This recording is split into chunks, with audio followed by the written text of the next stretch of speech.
De Saint-Aubin-les-Elbeuf sont désormais connectées. Les sœurs de la congrégation du Sacré-Cœur ont créé leur propre blog, une manière pour elles de transmettre les informations avec les personnes qui les suivent déjà, mais aussi de tisser un lien avec de nouveaux internautes. Après seulement 3 mois sur le web, les sœurs se sont fait connaître, une connexion qui leur ouvre de nouveaux horizons. Paul Thierry et Judicaël Rousseau.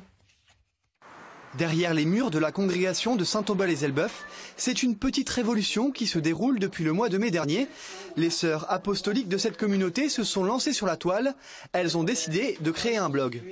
Ce blog, comme dans beaucoup de blogs, il y a un agenda qui permet aux personnes de se repérer un petit peu sur les événements à venir.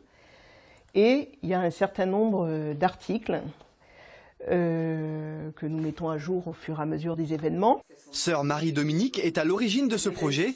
Elle part d'un constat, une présence inexistante des sœurs du Sacré-Cœur sur Internet.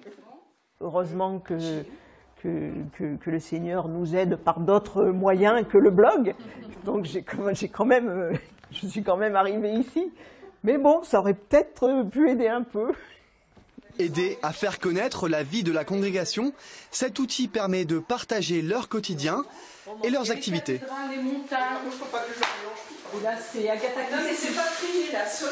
Les gens découvrent ce qu'on fait. Ils découvrent qu'il y a des sœurs qui vont faire des camps, et ils découvrent qu'il y a des sœurs qui peuvent aussi chanter, jouer de la guitare, aller faire du sport ou aller travailler.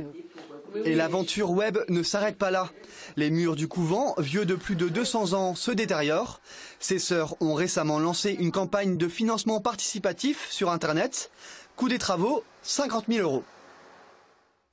Avant que les habitants de l'Estuaire retrouvent leur édition locale Baie de Seine, on va continuer à s'intéresser au web en jetant un œil sur le site internet de France 3 Normandie.